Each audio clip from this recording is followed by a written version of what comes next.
walang pinipili. Sabi ng Diyos, ako ang nagbigay at ako rin ang kukuha. Kaya ang kamatayan, mga kapatid, hindi po ito ikinalulungkot o hindi po ito dapat ikalungkot. Kundi sabi ng Diyos, sapagkat ang kamatayan ito po ay ibinibigay ng Diyos at nangyayari ito sa buhay ng isang tao at ito po ay nakaayon sa kanyang kagustuhan. Amen. Ang kamatayan wala pong pili. Sabi mo sa katabi mo, wala pong pili. Wala pong pili.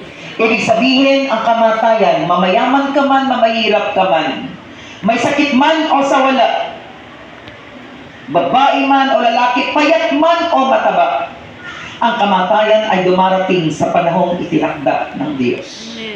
Nakita po natin ang date na yan, namatay si Brother Don Ernesto ay noong January 1.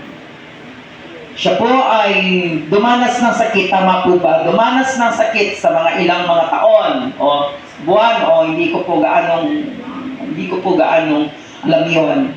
Pero kahit sabihin natin na nagkakasakit siya, para po sa family, ayaw pa rin bitawan. Kaya nga po, sabi ni ate kanina, labas-pasok, mga hospital, maglabas, pasok, labas, pasok. Sapagkat gusto po ng family na kahit mawala na ang kayamanan, basta gagaling ka lang. Kaya nga may mga pamilya nang sabi, Dok, gawin mo ang lahat. Pagalingin mo ang kapatid namin. Kahit mawala na ang lahat, at mawala na po yung aming mga kayamanan, basta gagaling lamang po. Ibig sabihin, tanda po na kung gaano kahalaga ang buhay sa pamilya. Yun po ay palatandaan kung gaano po natin pinakakaingatan ang buhay. Pero kahit maubos man ang kayamanan, kung ito na po ang kapanahunan para po sa iyo, walang sino mang makakapigil. Kahit ang kayamanan, hindi po kayang pigilan kapag darating na po ang kamatayan sa buhay ng isang tao. Sabi po ng Diyos sa aklat ng Job, ako ang nagbigay at ako rin ang kukuha. Ibig sabihin, nasa kamay ng Diyos kung hanggang kailan lang tayo mabubuhay sa mundo na to. Kahit gustuhin nating abutin ng 80, 90, 100 o higit pa. Pero kung sasabihin ng Lord, hanggang 40 ka lang na, wala po tayong pwedeng ipagkait doon. Bakit po? Sapagkat sa kamay ng Diyos, nakasalalay ang ating mga buhay.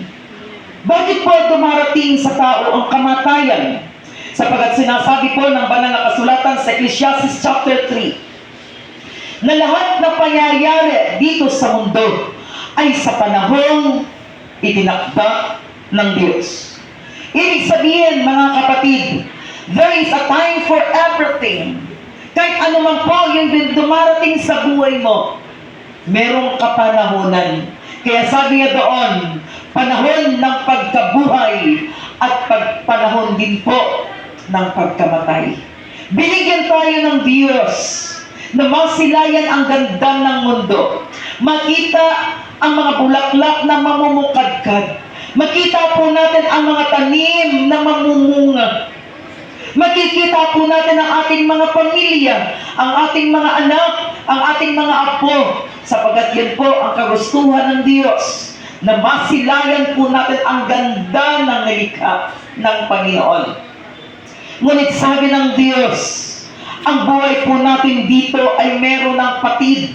Ibig sabihin, meron na pong tali na bago ka nalikha sa mundo na to, meron na pong tanikala o meron na pong lubid na nakaharang sa atin.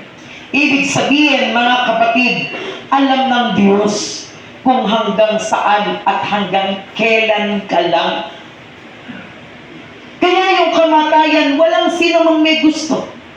Na kahit na nga siguro si Don Ernesto, hindi niya alam na mamamatay siya. Kung sa mga kapatid, ayaw pa.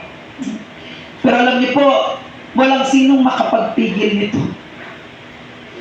Amen? Kahit sabihin mo wala kang sakit,